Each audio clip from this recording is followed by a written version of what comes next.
coming. Cameras on, please, just for attendance purposes, and leave them on. I don't like talking to blank screens. It is the worst. I cannot wait to get you guys back in here. Actually, some good news, hopefully, from the board meeting on Monday or Tuesday. Like I had mentioned yesterday or the day before, they're shooting for an earlier return to hybrid than maybe we might have thought otherwise. And that earlier return might be January 25th. They're shooting for basically just 2 more weeks of remote, hopefully, and then we'll come back. Probably back to that kind of that cohort schedule. Not sure if much will change based on kind of what we had going into last year or last semester, I should say. So hopefully we come back in a couple of weeks and we don't have to do this for too much longer. Because we know this definitely is not the best way to do this. It is exhausting for me, and I'm sure it's super exhausting for you guys. So I'd like to keep today on the shorter side, maybe shoot for like a half hour, just kind of finishing up our recap from last semester. And because I won't be able to start and finish some new stuff today, we'll save that for Monday. We'll save brand new stuff for Monday. So I know we kind of started looking at some 2.3 stuff with the factored form yesterday. Let's keep that going and let's just practice that a little bit. I've got a spot on Canvas for you to submit your work that we do today.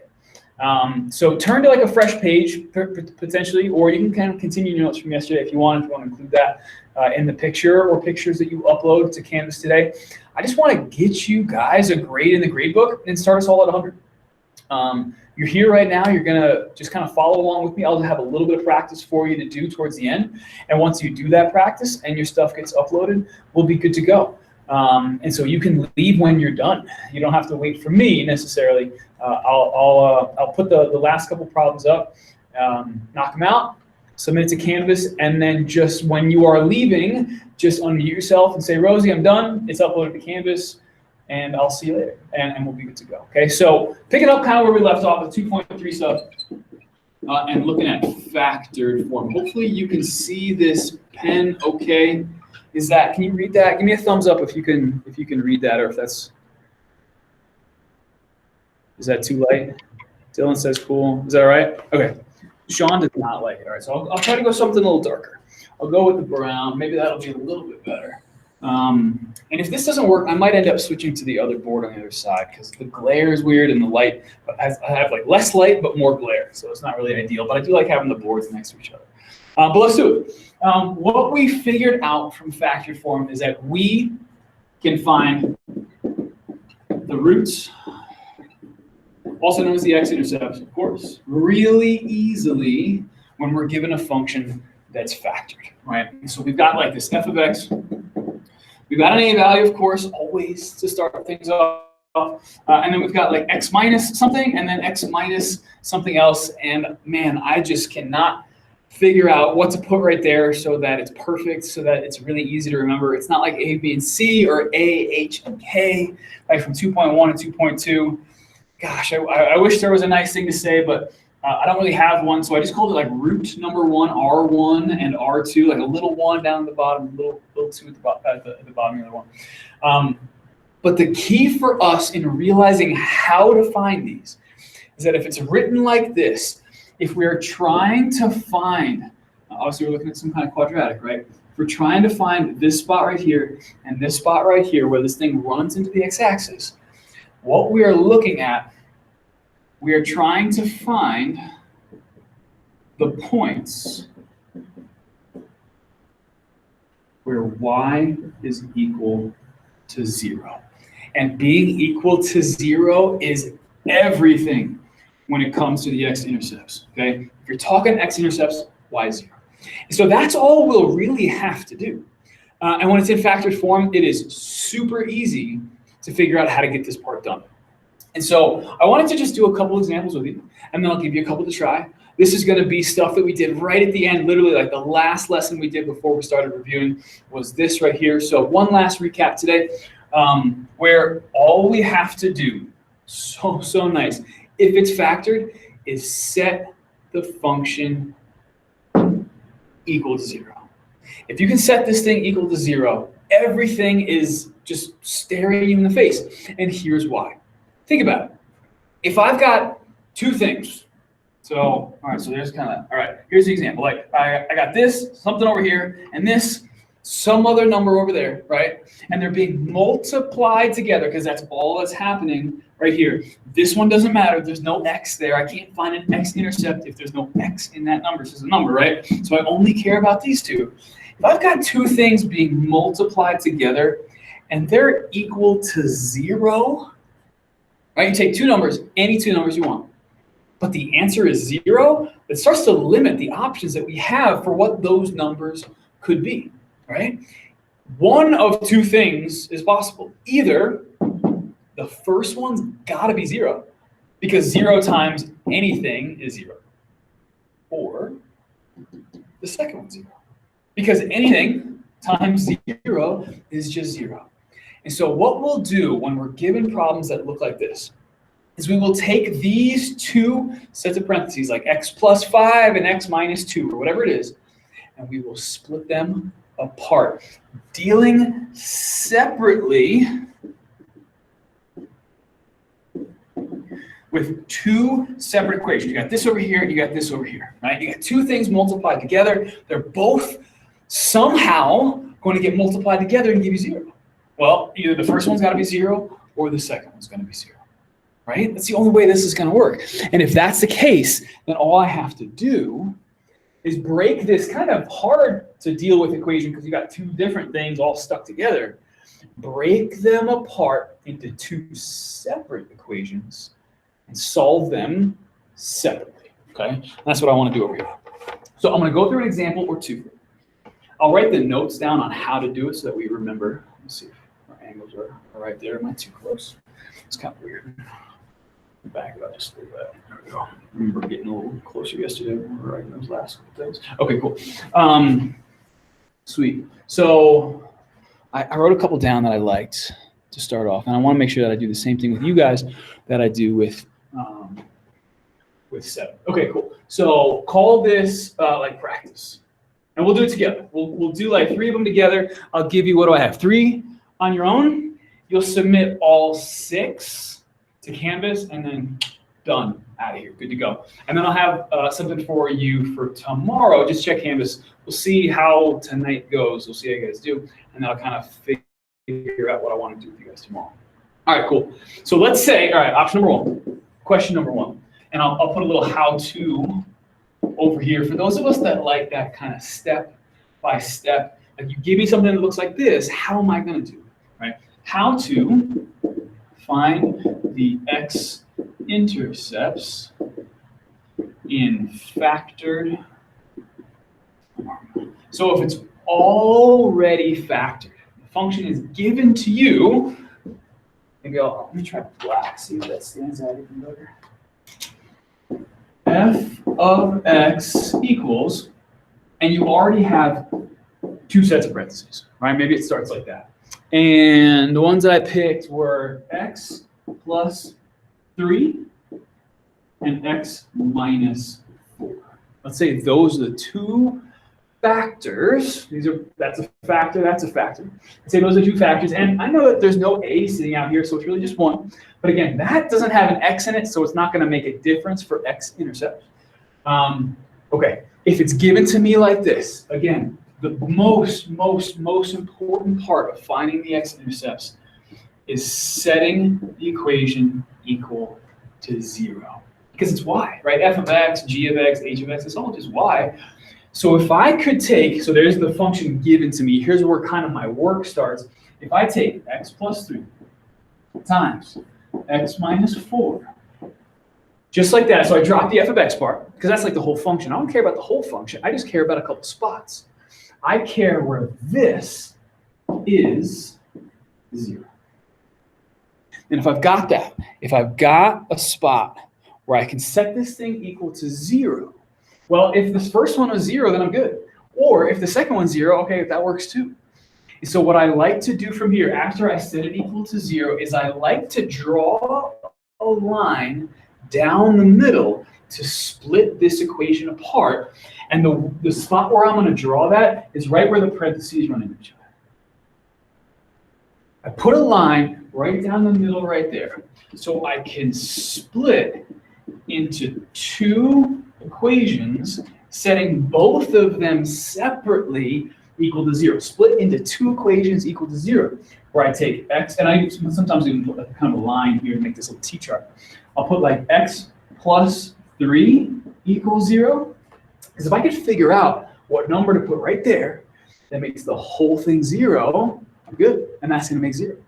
But I'll do the same thing with the second one, x minus 4 equals 0, and then I solve them separately. I worry about the x plus 3, I worry about the x minus 4, I do my thing. Once I get down to x equals, I know I'm done. And if I've got two factors and they're both different, I know I'm going to find two answers, right? So x plus 3 equals 0. Unmute yourself, because I got an easy one for you. What should I do to both sides if it's x plus 3 equals 0 to get x by itself? Minus 3. Perfect. Right, do whatever the opposite is, right? That's how we know how to solve equations. And this is taking you way back to the chapter 0 type stuff. Whatever you've got, do the opposite. You got a plus 3? Okay, minus 3. Sweet. So x equals negative 3. And once you get to x equals, done. There's an answer. There's an x-intercept. And remember, when we talked about the y-intercept, we used to write them as a point, right? 0, comma, whatever. But I said, it's okay if you just tell me what the number is because you called it the y-intercept. The moment you set this function equal to 0, you are telling me exactly what you're looking for. You're telling me you're looking for the x-intercepts. And that's why that's the crucial first step. If you just give me the answer, if you just say, oh, x is negative 3, well, okay, what's y that goes with that, right? I don't know what point you're talking about, but as soon as you do that, now you're good. Cool. X minus 4 equals 0. What should we do to both sides to solve for x in each one? For this one, x minus 4, what should we do? Plus 4. Love it. Plus 4 on the left, plus 4 on the right. I like to line them up, right? So you can cross them out. Cross them out if you like. You like to put the line underneath, that's cool. I mean, this might even be easy enough where you don't even need to write the plus 4 as long as you can handle simple equations and get yourself to the right answer. I want to see the setup more than I want to see anything else. I got to see the equals 0, and I want to see you split them apart. But if you skip like the minus 3, you skip the plus 4, and you get yourself to the right answer, I'm good with that. Done. Box them in. That's it. There's your how-to. 3 steps. Set it equal to 0, split them apart, and do whatever you need to do to solve for x in each one. Now remember, there might be, oh, this pen is fading. There might be more that you have to do to solve. Remember, when we solve, we undo going backwards. Oh, I think it's time. I think it's time to hit one. All right, I'm going to point you guys at the garbage. Maybe you can watch it go in. I know it's far away. I'm on angles. Let's see, can you see that? All right, here we go. Will he make it? Woo! Oh my gosh. Well, here we go. The pressure's on. Ready? Vortex! Did you make that? Of course I made it. 3 for 3, baby. That's what I do. Yes. 3 for 3. Let's go. That was right on the money the whole way. My pens are all dying now. Anybody want to buy me some next one? All right, cool. That's it. That's all you got to do. If it's factored, life is good. Now, what you're going to see next week, we're going to start with stuff that isn't factored yet. And maybe it'll look like in standard form. Maybe it'll be in vertex form. I'll show you different ways on how to find those x-intercepts. Some easier than others. Cool? Done. Number 1. Let's just do, you know what? Let's see. Let me see what I got. Yeah, I want to do both of these two. All right, number 2. Number 2 together. Number 3 together. And then I'll put up 3 for you to try. Number 2. I used f of x. Let's switch it up. Let's go g of x. I'm going to try to say it out loud because I know that it might be tough to read. G of x equals what I do. I went x minus 1 and 2x plus 1. I know it might be up a little bit high in the glare, my bad. X minus 1 and 1 set of parentheses, and then right next to it, there's almost no space here between those two parentheses. Don't leave a big space because we want to put them next to each other so we remember that they're connected by multiplication. That's the whole thing. Because if you want to add two things together and get 0, well, they could be anything. But when we multiply two things together and you get 0, one of them's got to be 0. And that's that first step, right? I drop the g of x. G of x is gone, because that's the whole function. I just want to look at a couple spots. So I drop the g of x. I rewrite the factors. And then on the right side, I put equals 0. So I got a setup that looks like that. Now I know exactly what I'm looking for. I'm looking for the spot where g of x, or y, is 0, which means I'm looking for the x-intercepts. I don't even have to say it. Just you writing that is enough, okay? That's step 1, done. Now I split them into two equations by drawing that line down the middle. I like to. You don't have to, but it just nicely separates my work so that I don't kind of, get it all jumbled up, get a little messy. I take the first one, drop the parentheses. I don't need them anymore because there's nothing connected to it. X minus 1 equals 0. And then, all right, this has got a little bit more going on here. 2x plus 1 equals 0. And I worry about them separately. I don't stress trying to do them both at the same time. By having two different x's, I really can, right? And that's the issue that we're going to see next week, is that if we got two different kinds of x's, it gets even harder, right? This at least is both just x and x. Cool. So I've got x minus 1 equals 0. So what do you think we should do first? Add plus 1. But plus 1 on the left, plus 1 on the right. If you want to put that, cool. You can put the line, you can cross it out. You can, as long as you get yourself to x equals some number, you're good. X equals 1. And if we graph this, so you go into Desmos, you go into your calculator, you type that in, you're going to see it's going to run right into the x-axis, right at that spot, right? Here, though, we've got two different numbers we have to worry about. We've got the 2 that's being multiplied through the x and the plus 1 at the end.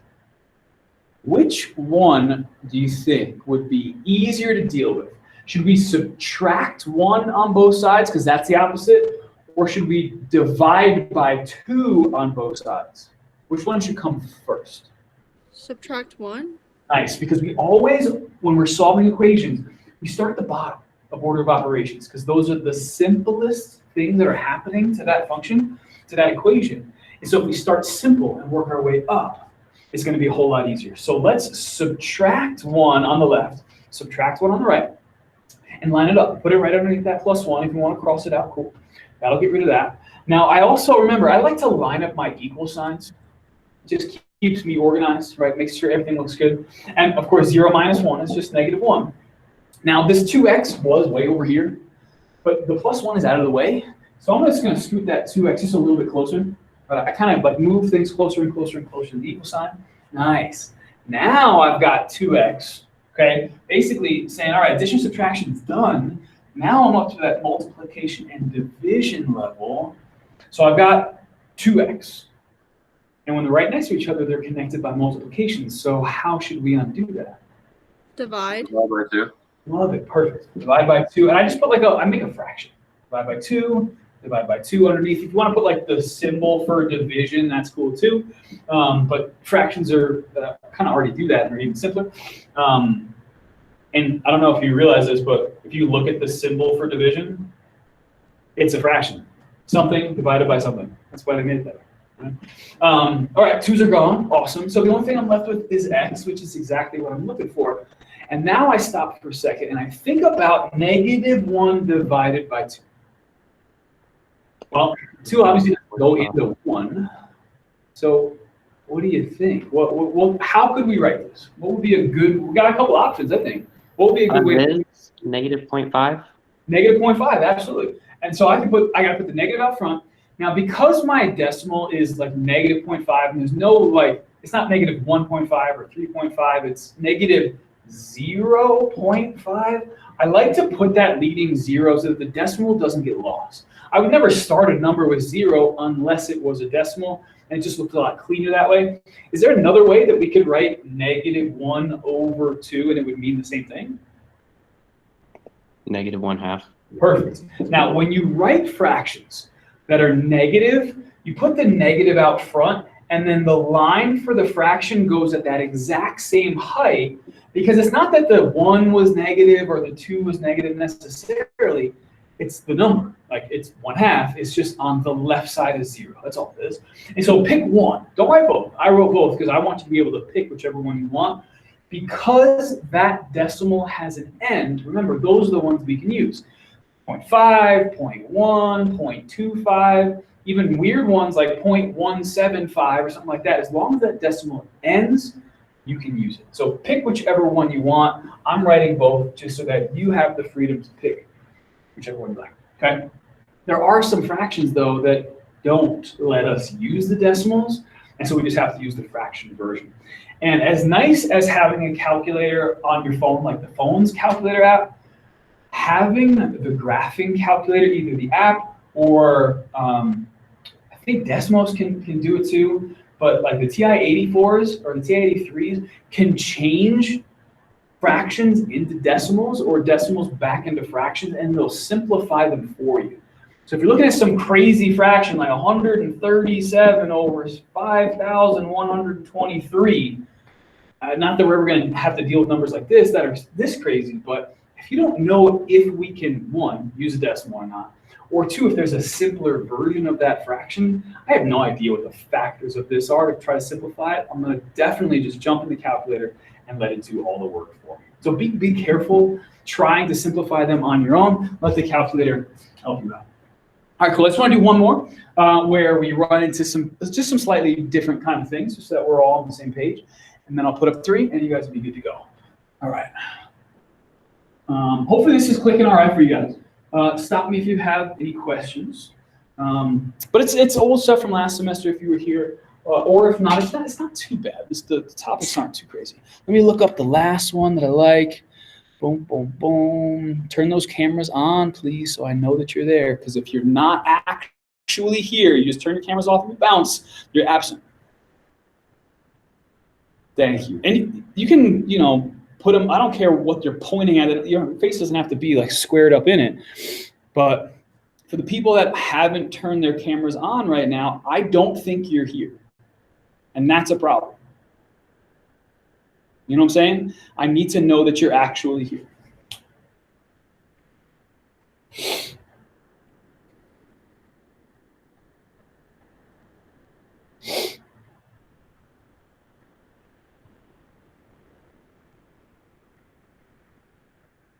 All right, last chance. Here we go. Number 3. Hopefully that purple shows up all right. I'm just trying to mix it up just a little bit. All right, last one. F, G, I don't know, A, B, C, D, F, G. How about H? H of X equals, what did I pick? 3x minus 2 in one set of parentheses, and then 5x minus 15. 5x minus 15. Again, if I wanted to put a number out here, it would not make a difference. You know what? Let's do it. Sorry. Let's put it 2. Who cares? That does not change the location of your x-intercepts at all. Okay? So when I decide to set this thing equal to 0, it's only the factors that have x that I have to care about. So I'm going to drop the 2 because there's no x. I can't find an x-intercept if it doesn't have x in it. When I go from the function down to actually solving for something, that 2 or that 5 or that -6 or whatever a is. Remember, that's just a vertical stretch. It's not going to change where your x-intercepts are. So I dropped it. Okay.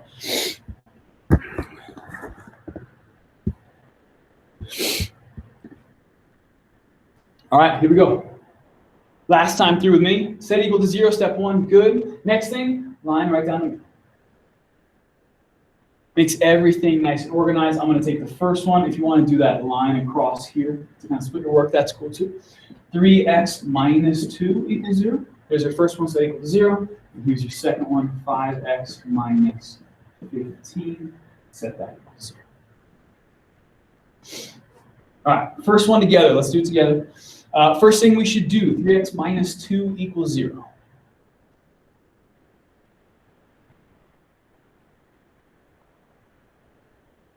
Add 2. Yeah. Good, thank you. Add 2 on both sides. 2's are gone. Equal signs lined up. 0 plus 2 on the right, of course, is just 2. And then I slide that 3x just a little bit closer so I'm not wasting a whole bunch of space in between. Good. Addition and subtraction taken care of. So now I've got 3x. equal to 2. What should we do on both sides to get x by itself? Divide 3. Good. Divide by 3 here, divide by 3 here. So the 3's are gone on the left. That's the whole point. The mistake that I see some of us make sometimes is we'll divide by 3x rather than just the 3. Remember, we're just trying to get rid of the numbers. I want to hold on to the x. So x is going to stay. X equals, well, if you did 2 divided by 3 in your calculator, you're going to see that that's 0.666666666 forever. And probably what's going to happen is your calculator is going to have to stop somewhere. It's going to run out of screen space, and it's going to round that last 6 up to a 7. Right? That's not perfect. I don't want to stop, and I certainly don't want to round. And my calculator doesn't have a button for me to put like 0.6 repeating, like that line over the top, remember? So if my calculator can't write it, then I don't want to write it here, because what if I wanted to use this number somewhere? So the best version of a fraction that goes on forever is just the simplest version of that fraction. 2/3, just like that. Now, this might be simplified already like that, or maybe it was 4/6 or 6/9 or something like that that could be simplified to 2/3, and that's where either you like remembering how to simplify fractions from middle school, or letting the calculator help you simplify. Okay, either way, I'm good to go. Okay, you know what to do with this one. It's the same exact process. Let's add 15 to both sides. Cross that out. 15 on the right. The 5x slides closer because my equal signs are lined up. Divide by 5 on both sides. No big deal. But what is 15 divided by 5? 3. Exactly, right? So I don't need a fraction. I don't need a decimal. You might be doing some division that actually works out perfectly great. I'm certainly not going to leave it as 15 divided by 5. Let's just call it 3 and be done. There you go. There's my 3 examples. What I'm going to do is I'm going to, in a second, I'm going to erase this. I'm going to give people a chance to copy it down in case you haven't done that yet. I'm going to jot down the 3 problems that I want you to do on your own. I'm going to stick around, and I want you to as well. Stick around and get those 3 done. And then take a picture of all 6, the first 3 and these 3 that I'm about to write up. But this remote, especially time when we're submitting work, at the top of your work somewhere, and I don't care like what page you started on, if it's your notes or if you started a fresh page, when you submit stuff to me on Canvas, I need your name and the date at the top. Okay, I'm not going to accept work that does not have your name and the date at the top. So if you want to put your name and the date at the top of the work that we've done already, awesome. If you want to put it, if you don't have space, maybe you squeeze everything in. If you want to put your name and the date now at the bottom of this one and continue your work from there, great. But I want to see all 6 problems submitted. Cool. This just helps me stay organized and make sure that whoever was here on a certain day, that I got their work, and when people are missing and all that stuff, it just makes my organization on my end of things a ton easier. Rose and Gren, are you going to be posting these notes on Canvas so we can like see them better? So the recording will go up on Canvas. Obviously, I haven't taken pictures of this. Okay. But I can in the future. Yeah, no, that'd be dope, because sometimes it's hard to like look at the notes like through the screen, and like sometimes it can be like laggy through the Google Meet. I totally agree. So I will definitely do that moving forward. Every time like I move from one board to the next, I'll take pictures and I'll upload that. Awesome, thank you. No, I appreciate you bringing that up. I totally forgot that was something that I remember we did that last semester towards the end too. So I will definitely do that. Cool. All right, so I'm going to erase this. I'm going to put up the 3 problems, and then I will stop talking and let you guys do your thing. When you're done, upload it to Canvas with your name and date on it. And don't leave until you say goodbye, so I know that you're good to go. All right, tell me that you got it uploaded, that it went through successfully. I'm going to call this classwork 2.3. Okay, classwork 2.3 for these 3, but I want all 6. All right. So number 1, actually let's call it number 4. Number 4, number 5, and number 6. A of x, b of x, and c of x. All right. First one, x minus 5 and x minus 2. X plus 2, sorry. X plus 2. Second one. So obviously leave some space. You can do your work. X plus 4. X plus 4. X minus 6. And then last one, 2x minus 4 and 3x plus 1. All right, there you go. I'm actually going to leave this camera on over there, and I'm going to join on a separate camera so I can see you guys.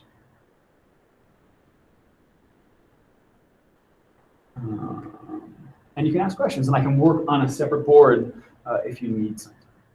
But when you're done, you're done. Just make sure you upload it, and let me know that you are headed out, that everything went through. All right. Here I am over here. Turn off my mic. There we go. Cool.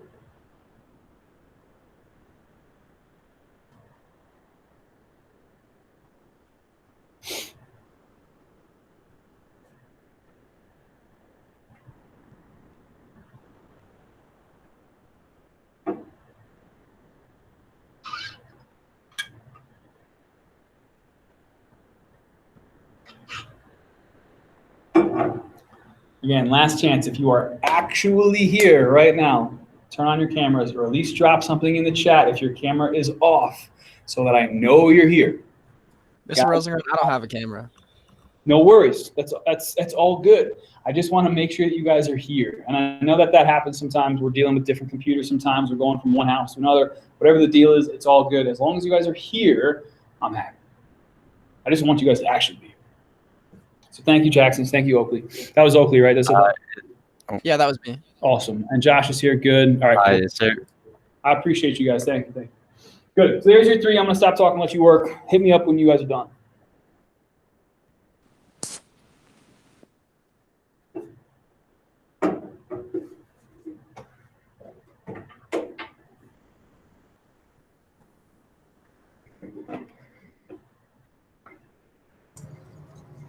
Rosie, I'm done.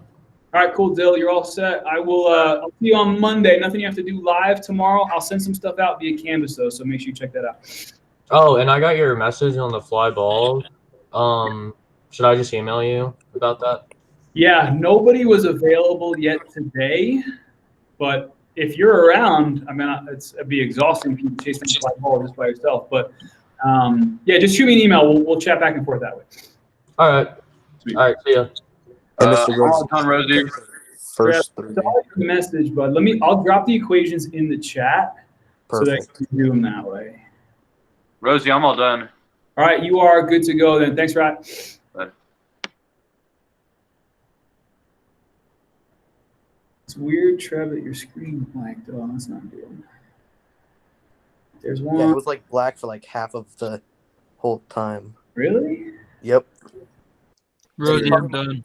It's probably my Wi-Fi. My Wi-Fi is terrible out here. Okay. Yeah, that's why I'm at school, because my Wi-Fi at home is too. Was that Stone? You said you're good? Yeah, I'm done. Awesome. Have a good weekend, man. All right. Hey, yo, Rosie. It's Ron. I finished the problems, by the way. Okay, cool. Thanks, Ryan. Thank you. Rosie, I finished.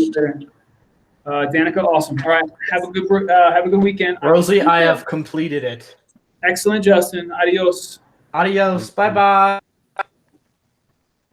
I'm all done, Mr. Rosengren. Okay, great, Mia. Have a good day. Have a good Friday. Check Canvas, and I will see you. So check Canvas tomorrow, and I'll see you Monday. Okay. Bye. Bye. Bye. I'm done too, Mr. Rosengren. Hey, awesome. Okay, good. Just make sure you guys upload that to Canvas and check tomorrow, and I will see you Monday. Mr. Rosengren, I'm done. Awesome. Problems too. Okay. You guys are all set. Ethan, you good? Awesome. Hey, Mr. Rosengren, I'm done.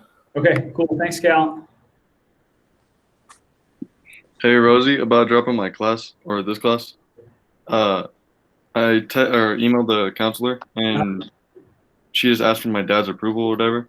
Okay. He already sent it, so I don't know when they're gonna make it final, but just letting you know. Awesome. Thanks for the update. Yeah, keep me in the loop and let me know if they need anything from me. All right, thank you. Thanks, man. Rosengren, I'm submitting it right now.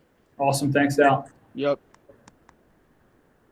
I'm done, Miss Rosie. I'll catch you later. Have a great day. Have a good one, bud. I'm done. Awesome. See you, Ash. See ya.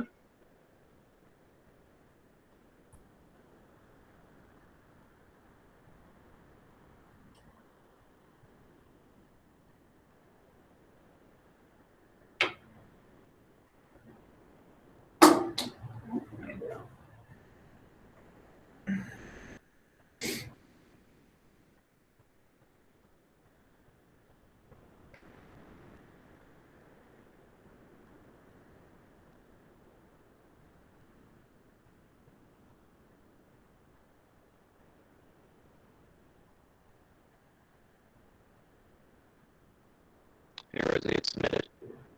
You're all set, TJ? Awesome. Yeah, thank you. Yep. Mine is all good. I'm gonna submit it right now. Great. Thanks, Adam. Thank you. Have a Yep. good day. Thanks, you too, bud.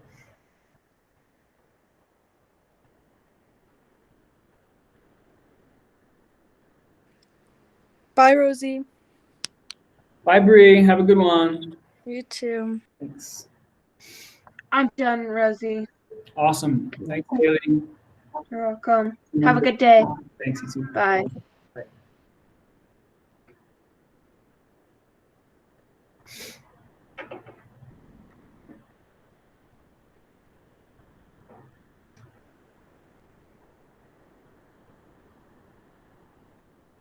If you guys have any questions, definitely feel free to ask. I'd be happy to work through one of them with you guys, whatever you need. Just let me know. Otherwise, do the thing.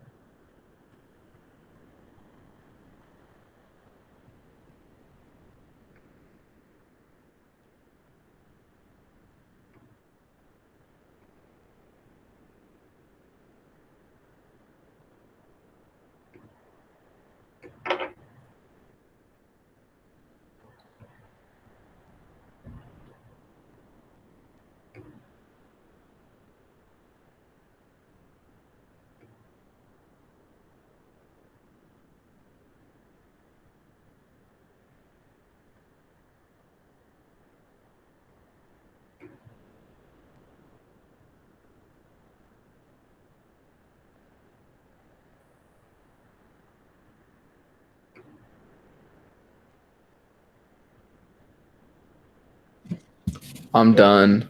You all good time? Awesome. Did you see my message? Yeah. I did. I saw it like halfway through the day today. I can come today Okay. if you want to. I'll see if Dylan, because Dylan hasn't emailed me yet, but if we can get two guys to come, then I would do it. If it's just one, you'd just be exhausted trying to chase down fly balls. But I figured I just wanted to try to get out while it was a little bit warmer. Like it's supposed to be at 50 degrees today. And it's going to snow on Saturday.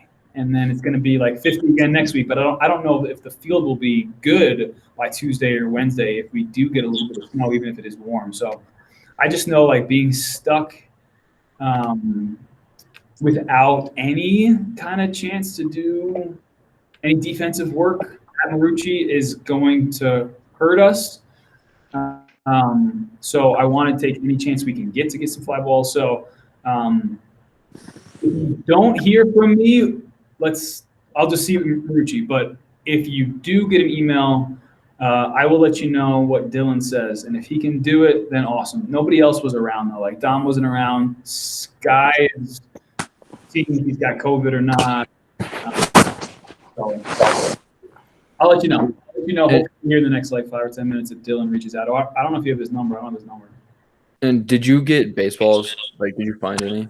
Halpin has keys to the shed, and apparently there are baseballs in there. My keys don't work to get into the closet, so I haven't checked. But if I was going to check at 2 o'clock after I was done with my next class to see if there were baseballs in there.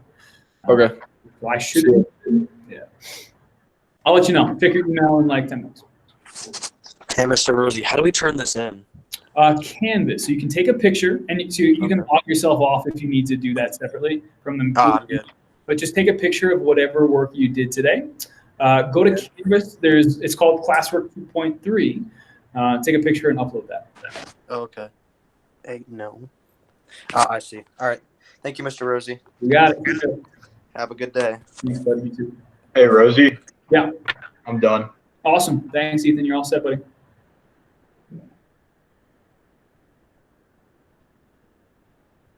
Hi, Rayleigh.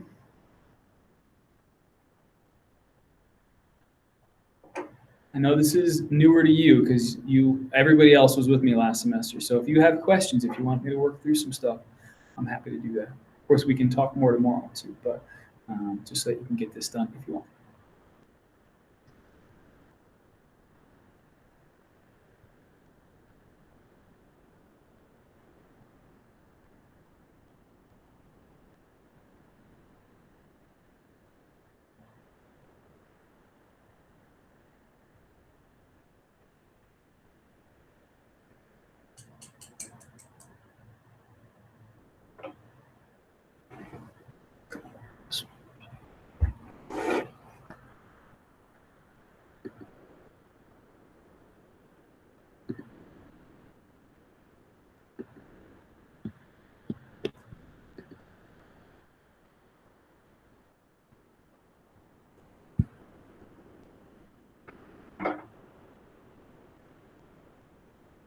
I will be right back. 2 seconds.